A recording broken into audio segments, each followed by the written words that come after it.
Kalau menyiapkan perda pondok pesantren teh luar biasa, apalagi di bulan Ramadan ibadah. Oh iya sih.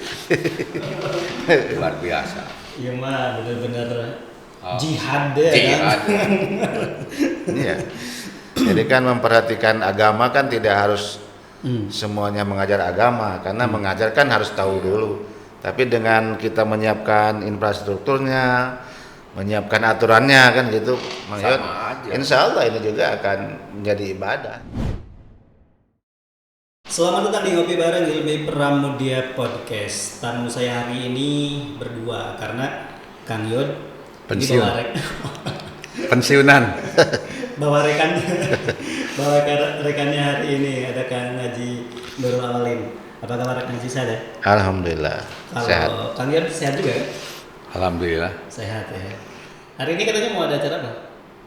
Ya kebetulan saya ada sosialisasi 4 pilar dalam program sketsa kebangsaan DPRD Jawa Barat. Oke, jadi sekalian mampir sini. Sekalian mampir ke sini saja. Kebetulan saya dengar Pak Nurul ini adalah Ketua Pansus tentang penyelenggaraan pondok pesantren Kota Tasikmalaya.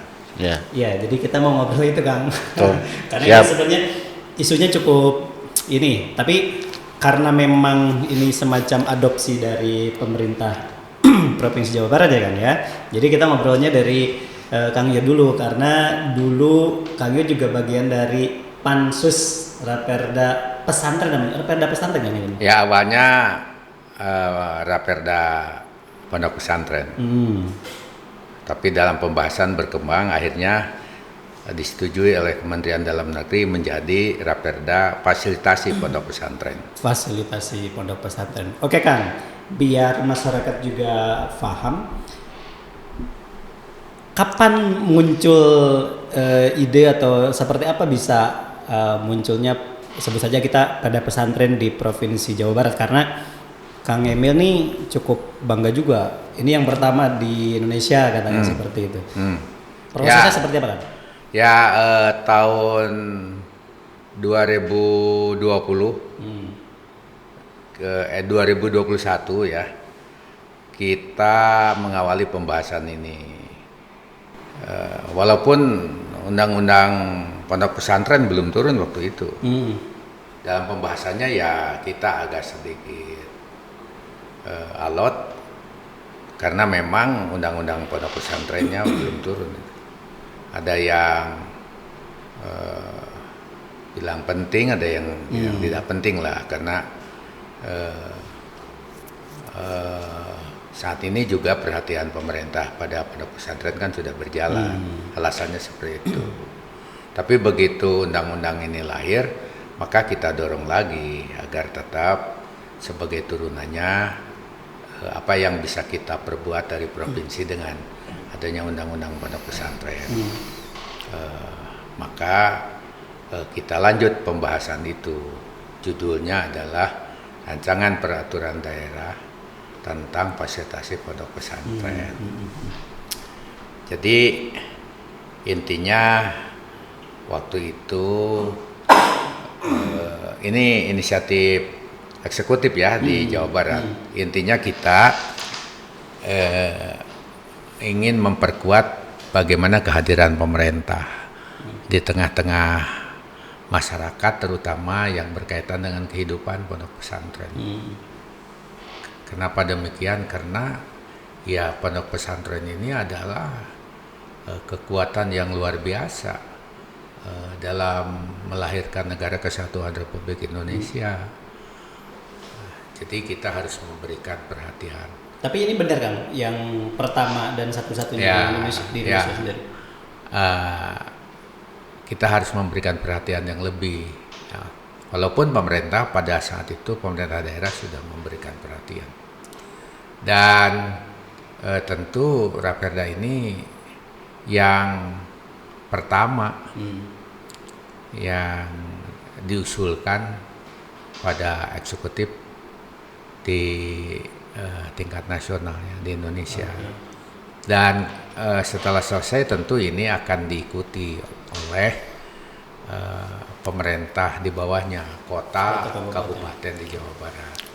Dan alhamdulillah kota Tasikmalaya nampaknya menindaklanjuti perda yang sudah kita buat itu. Dan memang hierarki peraturan perundangan perda Jawa Barat akan menjadi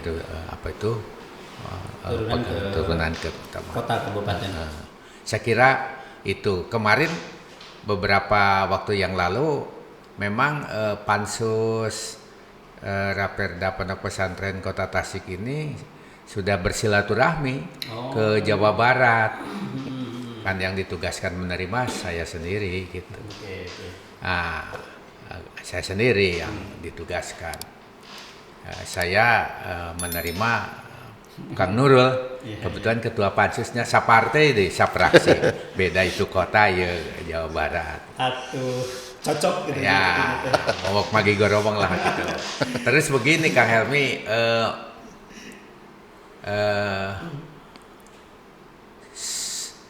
selain saya akan melakukan kegiatan sketsa kebangsaan, sosialisasi 4 pilar juga hari ini ya nanti jam 15 lebih. Besok juga saya diundang oleh Pak Nurul untuk melakukan dengar pendapat pansus Kota Tasikmalaya dengan pimpinan Pondok Pesantren sekota Tasik, tempatnya di pesantren Bahrul Ulum. Saya bilang Kang Nurul udah disosialisasikan lewat media broadcast atau apa saja.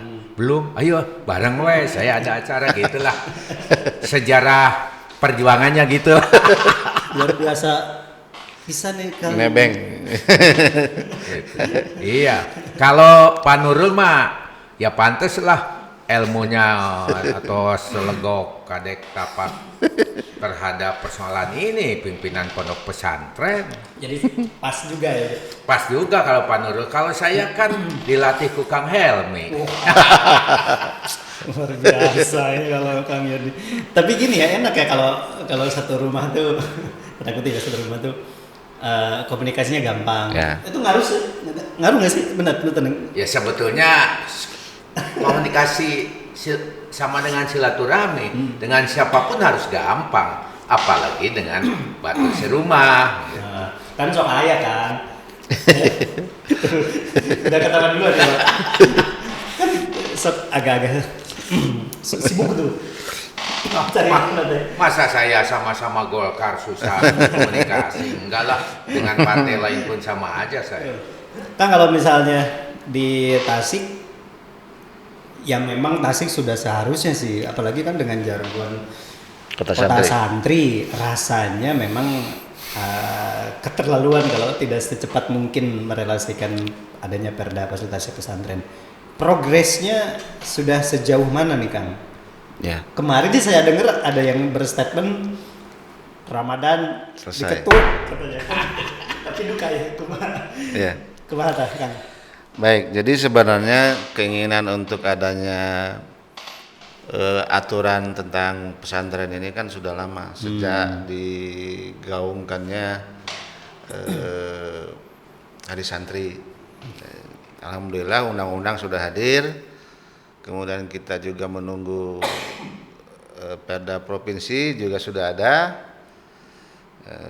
desakan dari para ulama, pimpinan pesantren semakin banyak. Sehingga kemarin itu DPRD menginisiasi melahirkan perda pemberdayaan pesantren, istilahnya itu. Namanya jadi ke bawah jadi beda kan? Ya, kalau jadi tadi fasilitasi kita pemberdayaan. Nah ini perda ini kalau provinsi dari eksekutif, kalau kita justru inisiatif DPRD. Oleh karena itu gerak awalnya itu langsung dari DPRD kerjasama dengan cendekiawan, kerjasama dengan pihak ketiga untuk menyusun naskah akademiknya. Eksekutifnya kumaha kekenalan itu? Riweuh ya. Kan riweuh kan. Eksekutifnya sedang banyak urusan yang lain lah ya gitu. Jadi inisiatif dewan ya. Inisiatif dewan, dan sekarang sebenarnya kalau pasal per pasalnya sudah hampir selesai. Nah, tapi besok itu kami sepakat di pansus untuk mengundang provinsi bersama-sama kita ingin dengarkan pendapat pondok pesantren di Kota Tasikmalaya. Kenapa kami ingin didampingi oleh provinsi? Supaya fasilitasi yang akan dilakukan oleh provinsi itu nyambung dengan pemberdayaan yang akan dilakukan oleh pemerintah Kota Tasikmalaya. Oke. Isi nama 80% bahkan 90% itu mirip dengan Perda provinsi. Kemarin tuh banyak yang ini Kang, harus benar-benar karena kan supaya bisa mengakomodir jadi sebuah keberkahan juga, jadi kekuatan juga bagi pesantren. Sudah kemana aja ini melakukan apa ya namanya kalau di Dewan tuh kunjungan kerja untuk melihat atau menangkap di Tasik saja atau bahkan sudah kemana gitu? Ya kalau keluar kan ke provinsi. Ke provinsi ya, kan ya. Ke Mangyot. Nah kalau di daerah ya tentu ke pesantren. Kan pesantren kita itu ada tiga model sebenarnya. Ada yang sudah besar, yang sudah maju, ada yang di pertengahan, ada yang masih ketinggalan. Nah, yang ketinggalan ini juga perlu kita berdayakan. Kemarin saya dapat ilmu yang cukup mencengangkan dari Pak Yod itu. Untuk Kota Tasik itu sebenarnya kalau digali di pus muatan lokalnya yaitu pesantren itu bisa berimbas kemana-mana. Bukan hanya ilmu agama tetapi juga akan menambah income karena orang-orang dari luar Kota Tasik akan berdatangan ke Tasik kalau semakin banyak pesantren yang representatif, pesantren yang bagus yang akan dengan sendirinya mengundang orang sedunia, bukan hanya di Indonesia, mungkin daerah lain, mungkin nanti di luar Indonesia yang akan menuntut ilmu di pesantren yang ada di Kota Tasik. Saya berpikir ini sebenarnya efeknya besar kalau misalnya pemerintah serius memberdayakan pesantren, dia akan nambah PAD, dia akan menambah banyak orang yang beredarnya uang di Kota Tasik. Ya coba ke komparasi ke Condong, Riyadul Ulum Dakwah, itu kata ajengannya itu 1 miliar 1 bulan itu peredaran uang. Biasa. Bisa dibayangkan 1 miliar, santrinya di atas 2.000. Nah, kemudian Mang Yod karena provinsi mah banyak kemana provinsi lain, itu di Jawa Timur itu lembaga tidak banyak pesantrennya, tetapi satu pesantren itu puluhan ribu. Besar gitu. Besar. Nah di kita agak terbalik. Oh iya benar. Lembaganya banyak, tapi yang punya santri banyak begitu. Masih sedikit. Nah inilah hadirnya Perda ini. Kenapa besok kami juga mengundang Mang Yod dan teman-temannya. Ayo bantukan pesantren yang ada di Kota Tasik supaya dia bisa besar, dikawal oleh nasional bahkan internasional supaya banyak orang datang ke Tasik untuk menuntut ilmu agama. Sebab kalau kita mau nurutan Bali dengan modal pariwisatanya kan kita tidak punya. Tapi kalau dengan memberdayakan pesantren ini, saya yakin efeknya bukan hanya agama, akhlak, tetapi juga ekonomi dapatnya. Iya. Kang, jadi yang lebih spesifik sebenarnya kemana nih si apa diuntungkannya pesantren gitu ya dengan hadirnya Perda ini gitu. Sebenarnya secara keseluruhan walaupun tadi di lokalnya sudah dibahas gitu ekonomi, tapi secara luas juga apa gitu yang sebenarnya bisa dimanfaatkan atau menjadi berkah gitulah istilahnya buat pesantren dengan adanya Perda ini.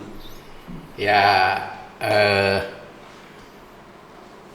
esensinya sebetulnya setiap kegiatan pembangunan itu bagaimana kita meningkatkan pelayanan publik agar masyarakat menjadi sejahtera dan bahagia. Banyak yang bisa dilakukan sebetulnya. Orang bisa membangun berbagai kegiatan. Perusahaan, orang bisa membangun berbagai kegiatan lembaga pendidikan formal. Bandung itu heureun ku tangtung karena banyak lembaga perguruan tinggi. Kalau lembaga perguruan tingginya itu sudah punya kualitas, maka sebuah lembaga itu akan banyak diminati, bukan saja lokal, regional, tapi internasional. Nah, jadi semakin banyak peminat. Betul kata Pak Nurul nanti, kalau sebuah lembaga pondok pesantren sudah punya kualitas, nantinya akan dijuk-juk orang untuk menimba ilmu. Bukan hanya ilmu agama saja, tapi selain ilmu agama yang diraih, juga para santri ini juga harus dibekali dengan ilmu-ilmu lain sehingga bisa beradaptasi, mampu mengantisipasi pasar globalan dari sisi kebutuhan hidup ini ya. Jadi ditambah dengan materi-materi pelajaran lain dan itu sesungguhnya sudah terjadi. Bukan hanya pesantrenan saja menimba Quran, kan sudah ada lembaga pendidikannya. Itu ada tingkat sanawiyah, ada aliyah, ada perguruan tinggi dan lain sebagainya. Dan ini harus dilakukan pembinaan sehingga menjadi memiliki kualitas yang baik. Kalau itu sudah terjadi, ya pada akhirnya ya seperti di Jawa Timur ya, sedikit pesantren, santrinya banyak. Kalau sudah banyak orang datang ke suatu daerah, maka akan dibarengi dengan kebutuhan orang hidup di situ. Gitu. Dia perlu makan, dia perlu transportasi, dia perlu pemondokan. Kan tak mungkin juga sebuah pesantren memenuhi pemondokan seluruhnya, mungkin ada orang yang menginap di mana lah gitu. Banyak kebutuhan yang diperlukan dan ini semua pada akhirnya akan meningkatkan, memberikan dampak ekonomi di daerah itu. Orang dunia industri pariwisata menyebutkan sebagai multiplier effect, bisa memberikan keuntungan dari berbagai hal karena ada kebutuhan makan, kebutuhan minum, kebutuhan hibur. Orang santri datang yang ke pondok pesantren itu harus diberi keleluasaan untuk merecovery yang biasanya belajar terus di pondok pesantren, satu saat kan perlu hiburan. Kemana dia pergi rekreasi di sekitar itu? Kan diperlukan itu. Maka kita bangun tempat-tempat rekreasi. Hari Jumat atau hari Minggu wisatawannya demi kesehatan badan dan pikirannya, banyak santri yang datang. Ini akan mendorong pertumbuhan ekonomi sebetulnya. Kang, ini kan tadi Kang Haji sempat menyinggung juga bahwa pesantren itu ada levelnya gitu, ada kategorinya gitu. Ada yang memang secara ekonomi sudah mandiri, ada juga yang punten masih pesantren yang mungkin masih membutuhkan bantuan kayak misalnya dari fasilitas segala macam. Nah, dulu untuk bisa mengakomodir itu dan tidak terjadi nanti justru malah berdampak buruk dari perda itu, apa Kang, sudah kemana aja kajian-kajiannya? Perda fasilitasi pondok pesantren yang dilahirkan di Jawa Barat ini arahnya ke situ. Kan kita menyadari ingin memperkuat kehadiran pemerintah di tengah-tengah masyarakat, khususnya di lingkungan pondok pesantren. Karena suka tidak suka kondisi pondok pesantren kan tidak sama. Ada yang sudah gede, sudah besar, semua sudah punya kekuatan. Ada yang menengah sedang berkembang, ada yang kecil-kecil di pedesaan. Ya, dan ini semua harus diperhatikan. Ada ajengan guru ngaji, tapi tebega pondok pesantren, tapi pesantrennya loba. Entah ikut diperhatikan. Saya juga baru dengar ada santri kalong. Di Tasik itu ada santri kalong. Apa itu santri kalong? Jadi yang ngalong lah gitu. Tenginep. Temukim gitu ya. Datanglah ke tempat itu di mana ajengan guru agama ada, temukimnya di situ bubari kan gitu. Kan sama saja.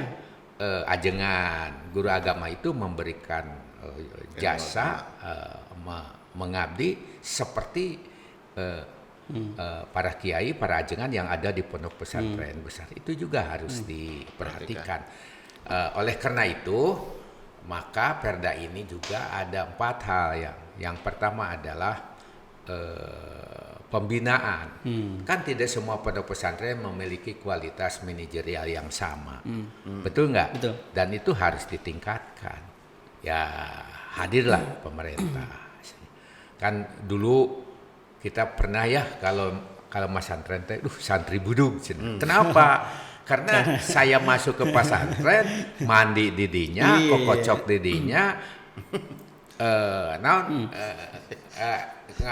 ngumbah biasa ngisikan didinya, ngaliwat China didinya, sehatnya kurang. Satu ya, fasilitas publiknya, santrinya mungkin ada 1000, tapi WC-nya ngan 10 WC gitu. Ngantri, pondokna teu cukup daya tampungna. Jadi santri teh teu sare di pondok anu nyaman gitu. Karena harudang teh bulak teh gitu. Jadi ngabarak ngajejer ngampar teu cukup pindah ke masjid.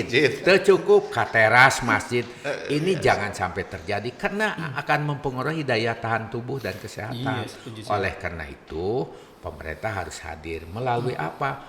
Melalui fasilitasi. Apa itu fasilitasi?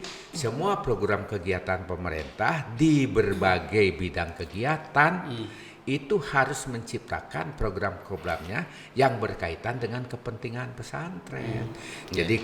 Jadi kalau ada perpustakaan di mana wae pesantren nggak perlu harus ada program perpustakaan masuk pesantren.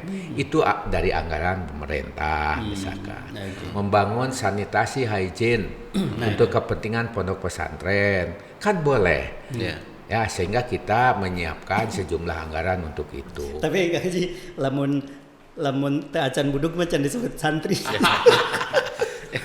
Itu ada semacam sertifikat pengakuan. Dulu kayak gitu ya. Betul. Ada yang saya gitu. Sekarang nggak boleh lagi kan, sih. semua harus sehat lah, harus nyaman, gitu, harus representatif sebagaimana. Karena kalau itu sudah terpenuhi, insya Allah outputnya juga anak didik dari situ juga akan mencetak generasi yang berkualitas dari pesantren gitu ya. Itu kan harus dibina lembaganya sendiri. Tapi Perda ini jujur saja tidak akan mencampuri urusan-urusan keagamaannya akidahnya itu sudah tersedialah di pondok pesantren para kiai ulama besar yang lebih tahu dari kami gitu. Tapi kan kemampuannya terbatas. Maka sebagian alokasi dana provinsi harus dikucurkan ke situ. Dalam rangka apa? Dalam rangka pemerataan dan keadilan. Kenapa? Karena pesantren itu ada sejak dulu, bahkan negara kita merdeka itu lahir karena gerakan dari pesantren. Setuju. Kan gitu kan? Jadi kita ingin memperkuat kehadiran pemerintah daerah di lingkungan masyarakat khususnya di pondok pesantren. Kang Haji kalau di Tasik sendiri melihat ini kan pasti punya data lah. Kategori mana nih pesantren? Karena kalau lihat kan sekarang musim pesantren modern disebutnya, bahkan pesantren kuno atau jadul gitu. Nah, dari data yang Kang Haji punya seperti apa tuh? Di data hari ini, data dari Kemenak itu kita punya 274 pesantren. Itu yang sudah besarnya paling sekitar 10%. Oh, jauh kan ketimpang ya. Jauh pisan. Jadi hanya bisa dihitung dengan jari lah. Yang sudah besar yang santrennya di atas 1000. Kemudian yang menengahnya itu sekitar 30%. Nah, yang 60% itu pesantren yang masih kecil, yang notabene kalau tidak kita push, kita bantu dengan program-program, sepertinya lambat mereka untuk maju.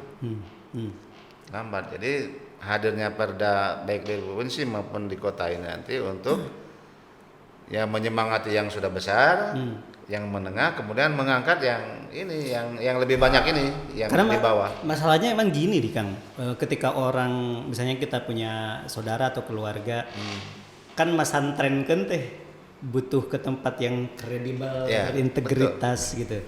Ini dengan hadirnya bisa nge-cover ke situ nggak sih Kang?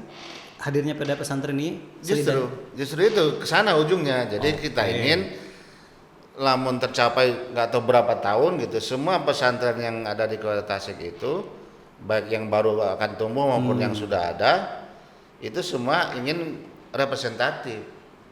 Jadi tidak ada ketimpangan itu bisa Tidak dimisalkan ada, sebab kita baca yang di bawah ini ternyata aksesnya ke pemerintah tidak ada.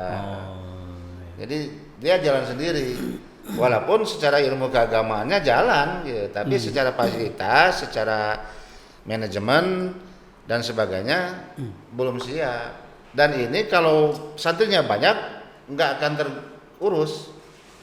Nah, ini masalahnya. Benar kan? Jadi Nggak akan masalah juga. terurus, karena Kalaupun misalnya gini, ketika banyak orang yang minat pesantren di situ juga manajemennya belum bisa. nggak siap. Ayo ngajar mah bisa, ilmu agamanya sudah mumpuni di kiainya, tapi fasilitasnya, cara mengaturnya, Manajerialnya, pengelolaannya. itu belum siap. Oh, iya. Makanya Benar hadir juga tuh, ini. Bang. Masalah juga nih sebenarnya baru ketahuan juga seperti itu. Dan kalau menyiapkan perda pondok pesantren itu luar biasa, apalagi di bulan Ramadan ibadah Oh iya sih. luar biasa. Iya mah benar-benar jihad ya. Jihad. Kan? Iya. Jadi kan memperhatikan agama kan tidak harus semuanya mengajar agama, karena mengajar kan harus tahu dulu. Tapi dengan kita menyiapkan infrastrukturnya, menyiapkan aturannya kan gitu, maksud, aja. insya Allah ini juga akan menjadi ibadah. Dan kemarin saya dengar-dengar yang Dewan di Kota Tasik semuanya sepakat masuk surga pokoknya semuanya. Amin. Tapi setelah anggota Dewan Jawa Barat dulu. Oh iya. Ngantri berarti ngantri kan. Dewan Jawa Barat dulu khususnya di pansus gitu. Ya di pansus. Oke, Kang Haji berarti ketika memang ngomongin soal peningkatan segala macam, kosnya besar berarti nanti harus dikeluarkan oleh provinsi ataupun untuk bisa menyamaratakan atau tidak lagi ketimpangan dengan adanya perda ini. Ya Jawa Barat itu kan 12.000 pondok pesantren. 12.000. Ya.